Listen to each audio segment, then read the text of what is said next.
So I've been wanting to do a couple of things for a while and haven't gotten to them.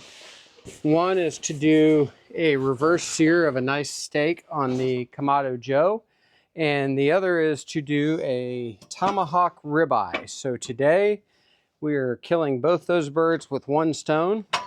So I'm going to get the Big Joe 3 ready. Matter of fact, why don't I move the camera and you can do a little of this with me. So bring you right back. All right, I don't know how well you can see down in there, so with the sun and whatnot, but I'm just gonna remove the grates and we'll go from there. I'm gonna end up using both of these grates for this cook, and we'll show you how we're gonna set her up. So first thing I'm gonna do is get rid of that ash that's built up there. We'll get the divide and conquer rack and fire pot out of there, and now I'm going to grab this little brush that I got with the kick ash can. We're just going to get that ash down in there. This will actually be the first time I've used the kick ash can to empty, so we're just going to knock that ash down into the can. And then we'll use a glove. There we go. So that's the advantage of the kick ash can. We're just going to get this emptied now and get it back in. So bring you right back. All right, there we go. So we're going to get the kick ash can back in there. Certainly it doesn't catch every ounce of ash. I don't know if you can see down there, but there's probably 2 or 3 tablespoons of ash, if you will. I'm not going to worry about it right now, but every now and again, you'll have to either vacuum it out or use the brush and scoop it out. Either way is fine, not a big deal. The can will get most of it. So we'll get our divide and conquer back in. Get it lined up like it's supposed to be. There we go. That's pretty good. I forgot to bring my Kamado Joe big block, so we're going to grab that. So we'll bring you right back. All right, so we got our Kamado big block charcoal. I'm going to use this ash pan divider here because we're going to do a reverse sear. So we're going to smoke this for quite a while before we sear it off. So I'm only going to put the charcoal into one side of this, and it doesn't really matter which side, but we'll get some dumped in here. Ooh, nice big piece. I love this big block.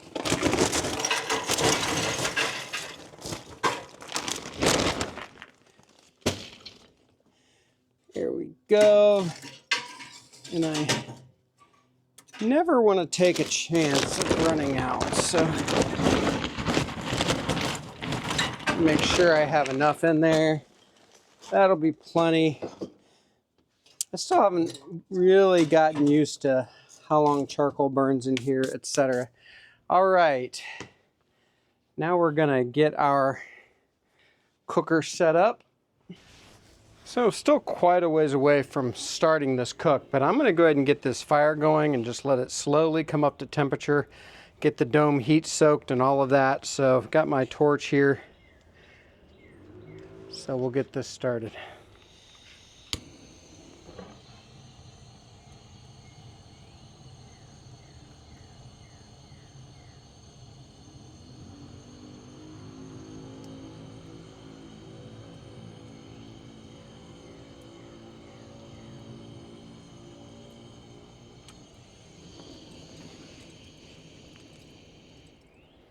All right, there we go.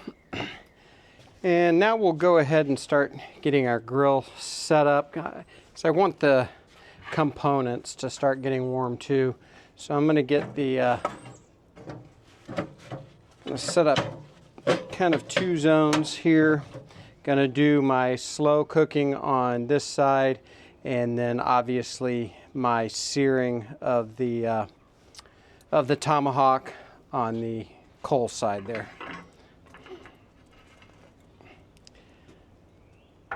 And here is how I plan to do that. There we go. And we're going to put another heat shield deflector plate on this side.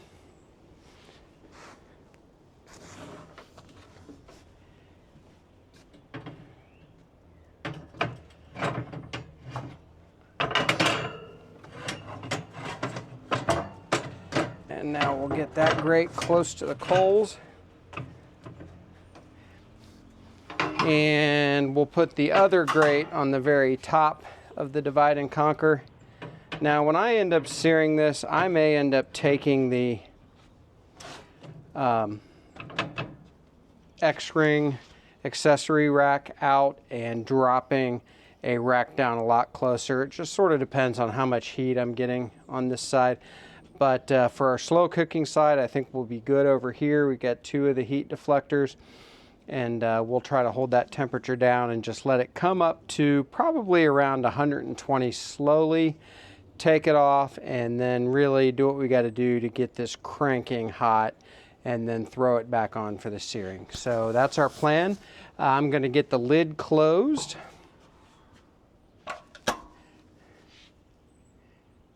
I don't want this to spike up in temperature quickly. I'm just going to let it come up slowly. We'll open the top while we watch the temperature gauge, and we'll bring you back as this starts to get up to temperature. Hey, so we're going to go ahead and get our Tomahawk Ribeye seasoned up. Going to get it in the fridge, let it start getting the meat sweats, and probably be several hours before we cook it, but we're going to get it ready. So we'll get the camera reset and get her done. All right, so here's our giant tomahawk. It's actually almost 4 pounds, so it's a pretty big one. So we're going to get it seasoned up. I'm not going to add anything to it except the seasoning. And we're going to use this Lane's SPG, so salt, pepper, garlic, essential. Oh, and I just made a giant mess, but oh well. Actually working in the dining room because the kitchen's being used. So we'll just have to clean it up. I'm going to try to get the sides a little. There we go. Just going to kind of rub that in best I can. And I really am making a giant mess. This thing is, you know, a full bone. It's probably 2.5 inches thick. So it'd be hard to over season this. You can liberally cover the outside and you'll be good. So we'll flip it. There we go. I don't want to season from high like you really should, because I don't want to make a giant mess here. Should have done this outside at the barbecue table, but that's all right. All right, there we go. So that is going to go in the fridge now. Going to dry brine for a little bit. Get the meat sweats, and it's probably going to be, I'll probably put this on in like between 2 and 3 hours, something like that. So we'll bring you back. Okay, we're right at around 250 degrees.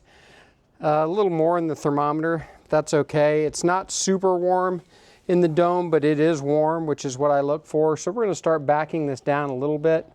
Start by closing the top vent. I'm going to open it to about the 3rd line there. And then I'm going to close the bottom down to about 1 finger. I'm not quite ready to put the meat on yet, but I want to get this sort of stable at 250-ish, 275 would be fine, and we'll go from there. So I'll bring you back. All right, the Big Joe 3 is pretty stable at 250 degrees. Worth noting that from the time I lit that Jealous Devil firebomb, it's been almost exactly 45 minutes. So that's how long it kind of took us to get up to temperature, stabilize, get some heat soaking in the dome, and it is nice and warm. I can hold my hand there, but not for super long. So I'm pretty happy with where we are. So let's get this tomahawk on. I think at least to start with, I'm going to leave this on the cooling rack. Just set it right there. We're going to get this closed pretty quick. I am going to end up putting a probe thermometer in it, but I'm not going to worry about it yet. I just don't want to leave the lid open for very long, so we're going to let this get back up to temperature. Probably give it 30 minutes or so, and then think about turning it and getting that probe thermometer in so we can monitor. So we'll bring you back. All right, we're running between 250 and 275, which is fine. Been on exactly 30 minutes, so we'll take a quick look. All right, getting some nice meat sweats there. I think what I'm going to do is go ahead and flip this. And my rubber gloves didn't protect me as much as I thought. That hurt, but we're okay. Ooh, that side looks beautiful right there. I'm going to take some of this seasoning here, get it on the edge there where sort of rubbed it off. Get some on that fat there, and no sense in wasting it. I think I'm even going to keep that there in case we need more when we turn it over. But one of the first things I'm going to do is get this probe in there, and we're going to go right in the center away from the bone, and there we go. And it's registered and dropping in temperature, which I figured it would. It has this steak did sit out on the counter a little bit before I put it on, so it's going to be a little higher. It looks like it's stabilized at 52. So we're going to leave this another 30 minutes, but I am going to monitor this on the combustion app and just make sure I keep an eye on it. So we'll see you soon. Okay, we have been on just about 50 minutes. Our internal temp is at 67 degrees. And we're going to do a little bit of dry basting. I've got this Lane's barbecue Kunami seasoning. I really like it. We're just going to add a little bit to the top side, and we'll eventually add a little to the bottom side. Not a lot at all, just adding a little more flavor. There we go. And then I have got a little pat of butter I'm just going to put on the top there and let that go to town. We'll get this lid closed, and we'll bring you back probably in 15-20 minutes. We'll turn this over again and keep watching that temperature. And about 125, I've got an alarm set for 120, but probably around 125. I'm going to take this off and let it rest and let this fire get ripping hot, and we will sear that off right over the coals. So we'll bring you back. All right, we are at 91 degrees internal, cooker running just under 300. We're probably going to go ahead and turn this over. Looking great.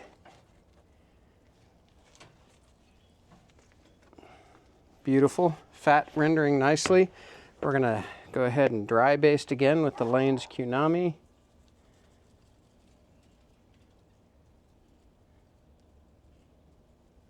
Here we go. And we'll go ahead and get a little pat of butter on that side, and we'll get this lid closed up. So I think the next time we bring you back, we're probably going to be at our desired internal temperature between 120 and 125. We'll take it off to rest then while I get the fire going really good. So we'll bring you back. All right, so we have been on the cooker now right at 2 hours, and we are at 124 internal, so we'll hit 125 here any second. So I'm going to go ahead and get this on a cutting board, and I'm going to tin it with foil. We just hit 125. So here is our tomahawk. Looks pretty. That nice butter on the top. And I'm going to leave the probe thermometer in for now, but I am going to tin it with foil. There we go. and I am gonna open up the bottom vent wide open, and I'm going to open up the top vent wide open. I'm gonna get a glove to do that. And we're just gonna let this cooker really ramp up its temperatures. I might even get in there with the ash tool. I won't do it on camera, and just jostle those coals around a little bit.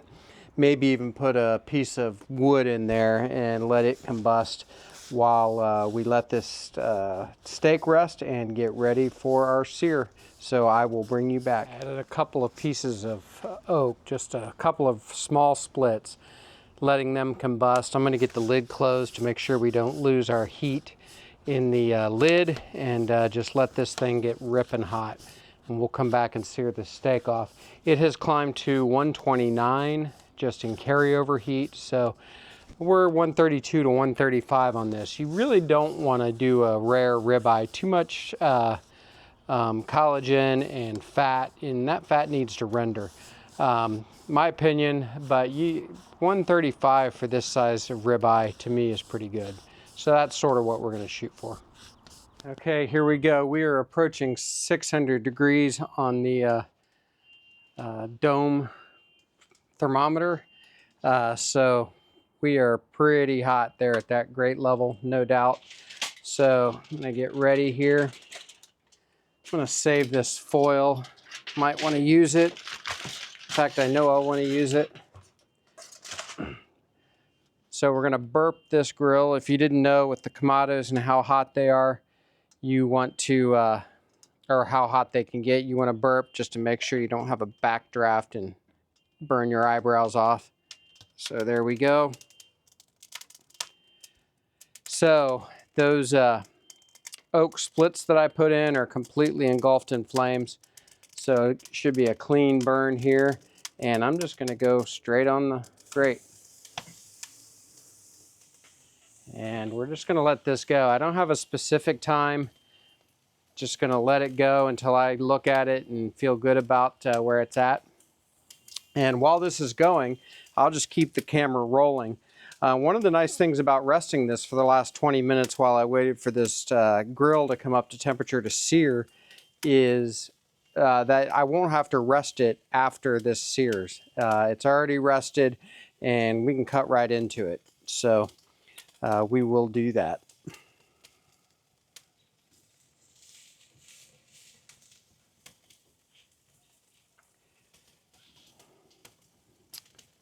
All right, I'll fast forward through this until we flip it over, and we'll go from there.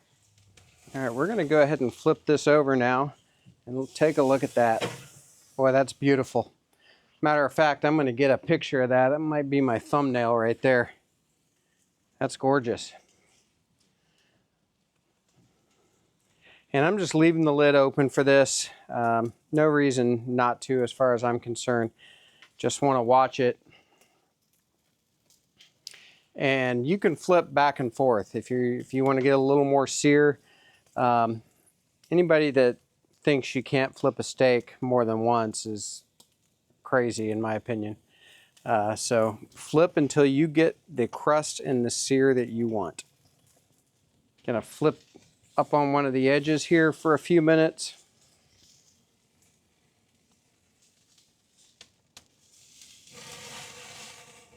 Boy, that's pretty.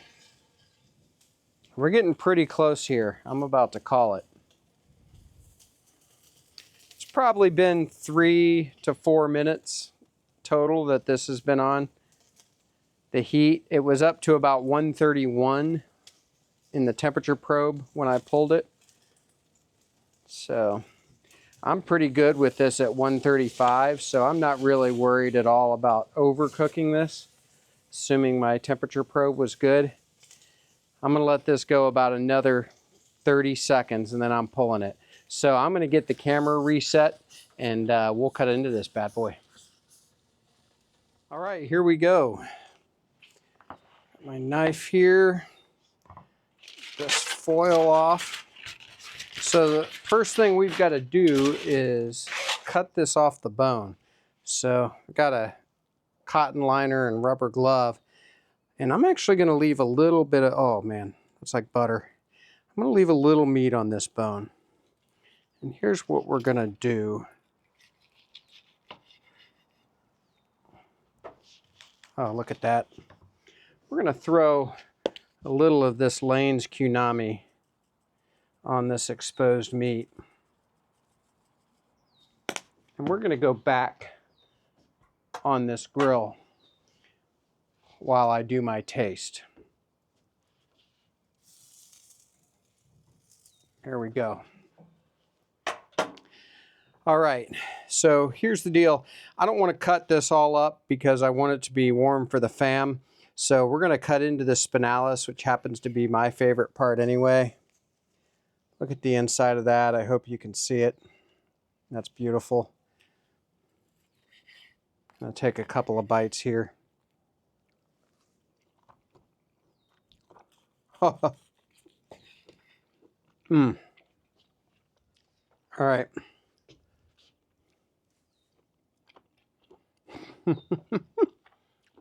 Man, that's so freaking good.